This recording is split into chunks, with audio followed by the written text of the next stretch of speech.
సంబంధించి కంప్లైంట్ అది ఏమైందంటే ఏమైనా వచ్చిందా ముందుకు అసెంబ్లీ ఎన్నికల్లో? తిరుపతి దొంగ ఓట్లకు సంబంధించి అసలు ఈ పార్టీ దొంగల పార్టీ అని ముద్ర పడింది ఆ దొంగ ఓట్లతో. అక్కడ కూడా దేవుని వాడుకున్నారు. దేవుడు దర్శనానికి వచ్చామని చెప్పారు. తర్వాత ఇంకో చెప్పారు. వాడేమో పెళ్లికి వచ్చామన్నారు.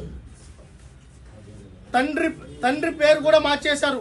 పుట్టుక జనన మరణాలను కూడా మార్చేసుకున్నారు. ఎవడికి పుట్టారో కూడా తెలియకుండా తండ్రి పేరు చెప్పని ఓటర్ కార్డులు అన్ని తీసుకొని వచ్చారు, ఆధార్ కార్డులు. దానికి సంబంధించి మళ్ళీ ఎలక్షన్ కమిషనర్కి, సెంట్రల్ ఎలక్షన్ కమిషనర్కి లేఖ రాయడం జరిగింది. సెంట్రల్ ఎలక్షన్ కమిషనర్ గారు కూడా తిరుపతి కలెక్టర్ గారికి గతంలో తిరుపతిలో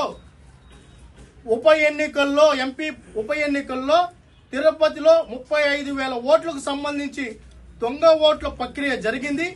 దాని మీద మీరు ఇచ్చిన వివరణ మాకు కరెక్ట్ గా లేదు. మళ్ళీ పూర్తి స్థాయిలో విచారణ చేసి ఎవరు ఆ రోజు ఆర్ఓగా ఉన్నారు, ఎందుకు ఆ పేరు మార్చాల్సి వచ్చింది, అంతకుముందున్న ఎవరైతే ఉన్నారో అతన్ని అప్పటికప్పుడు తీసేసి ఎవరు పర్మిషన్ లేకుండా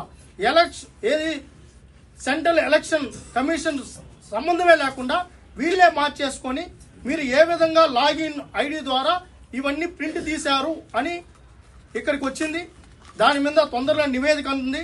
దీంట్లో ఎవరైతే ఉన్నారో ఇక్కడున్న కరుణాకర్ రెడ్డి గారు, అప్పుడున్న డిప్యూటీ మేయర్ అభినయ్ రెడ్డి గారు, అప్పుడున్న అధికారులు ఎవ్వరు కూడా తప్పించుకోలేరు. దాని మీద సెంట్రల్ ఎలక్షన్ కమిషన్ స్పందించింది. మేము కూడా దాన్ని వదిలిపెట్టాం.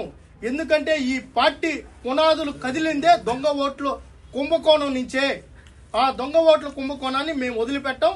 పూర్తి స్థాయిలో మేము కూడా దాని మీద ముఖ్యమంత్రి గారి దృష్టి తీసుకెళ్లి దీని మీద సమర్థవంతమైన ఎలక్షన్ కమిషన్ తో పాటు వేరే స్వతంత్ర సంస్థల ద్వారా దాని మీద విచారణ చేపించమని కూడా తొందరలోనే రిక్వెస్ట్ చేయబోతాం. మీరు కూడా చూస్తారు.